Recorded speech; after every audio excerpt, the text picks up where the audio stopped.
Hey warriors, so today I wanted to make a quick video showing you how I release a knot that is causing me daily pain. So the other day I woke up, I reached up like I normally do, I did a big old body on stretch and I went to put my arms down and spasm, zing, right here. Enough that I jumped. I was like, oh God. And your natural reaction is, it's a spasm that is involuntary, so it makes it feel like, oh my gosh, like I just injured something.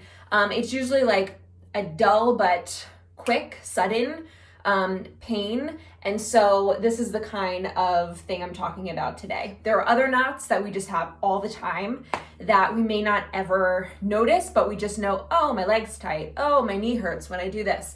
But the knot itself is not causing enough inflammation and disruption that we notice it on a regular basis. So this could work for those circumstances as well, but I wanted to talk about this particular instance just because these things do tend to flare up, and it's great to have an at-home way to handle them and release them, even if it takes a few days. So this is my method.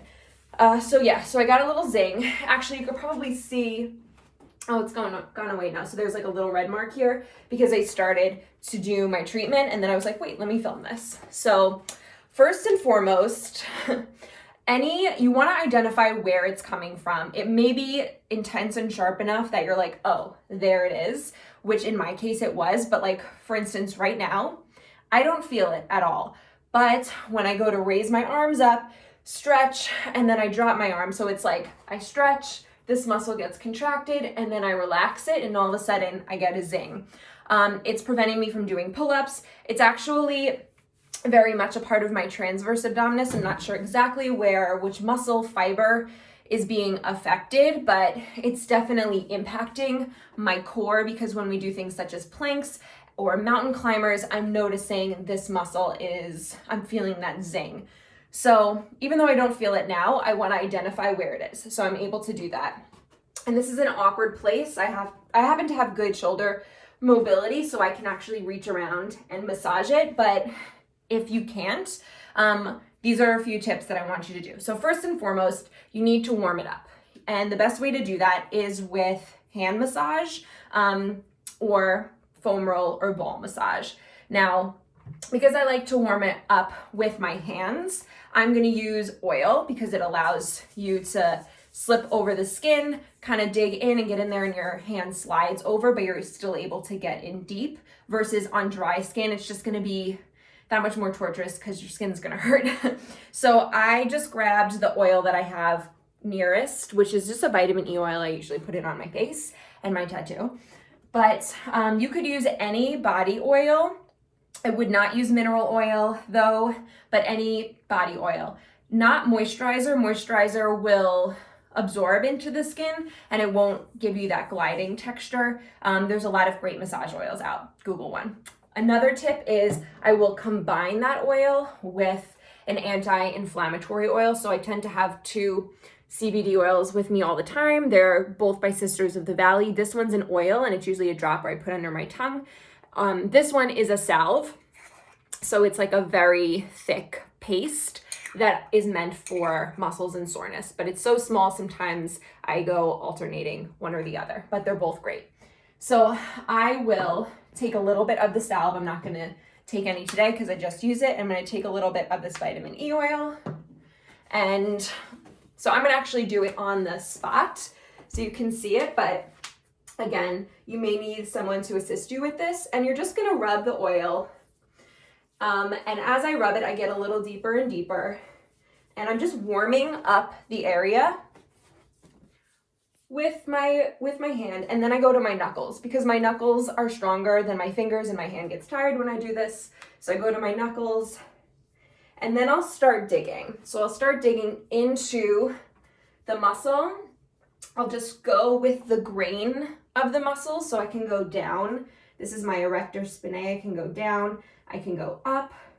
I can also find my ribs back here, and I can go into the connective tissue between each of the bones. So I'm not massaging on the bones, but I'm going in between the ribs, and I can tell that nasty knot is somewhere in there.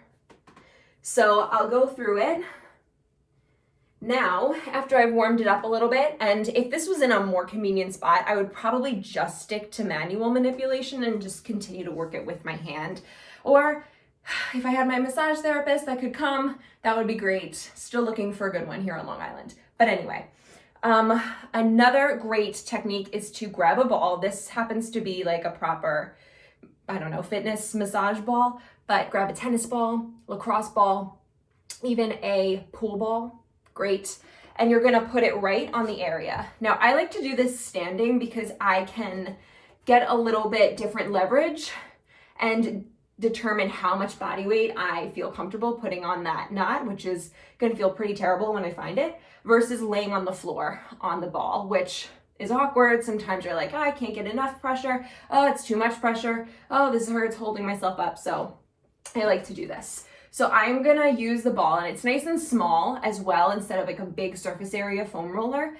But I'm gonna use the ball to find just about like where some of that knot is. So, ow, okay. So I was doing this earlier and it's really painful. And I just breathe through it and I imagine the knot just like deteriorating, just like dissolving in my body. But it is painful, but it's worth it because this short-term pain will go away and then I'm solving my problem at the root, and it's not something I need to take muscle relaxers for. It's not something I need to take like more and more Advil just to reduce the inflammation. I don't need to go see my chiropractor. I don't need to go see a professional. This is something that I can do right here and now, because as we all know, sometimes these things happen out of the blue and then we're like, I can't move. I can't get out of bed, or it's disrupting my day. It's disrupting my workouts. What can I do? This is what you can do. So I'm just gonna let my body weight just lay on it. I am looking for the most painful spot. I also want to start moving my body in different ways, trying to keep that ball there, or if you have a hand on your back or hand on that knot, you want to keep the hand pushing into the knot the whole time. But I'm gonna start moving my body so I can start working that knot from different angles. Now, if you remember what I said, when I stretched up and then released down is when the knot exposed itself. So I'm gonna bother the crap out of this knot is basically my mentality. Bother the crap out of it in all the ways that it feels the worst by moving my arms. So I'm gonna mimic whatever movements bother the crap out of this knot, because that is going to dissolve it in the way that it's most effective, I guess you could say. So me staying still would be fine, but then if I raise my arms and all of a sudden, oh, there it is again, I want to hit it from all that angle. So I'm gonna do some arm waves, deep breathing. I want to bother the crap out of it, and I also want to pretty much take as much as I can withstand for a certain amount of time, okay? So I know that's kind of like a crazy mindset, like take as much pain as you can, but honestly, it will serve you the most and it will help get rid of this knot, which is just a bunch of energy just all locked up, and it will help dissolve it, break it up, and release it, which will feel great. So generally after I do this, for the first day that I did this method, it was probably for like a good 20 minutes. Today, I'm doing it for less and I felt relief, so it was probably like half the time, so maybe 10 minutes. So to me, that's really worth it. That's really encouraging and incentivizing to keep going, even though like right here, feels not so great. So I'm also gonna like do cat-cow here, because I noticed that little stretch was irritating it. So I'm gonna do like a mini cat-cow. Breath is key, just like in everything. Breath is your superpower, and it's really gonna help you.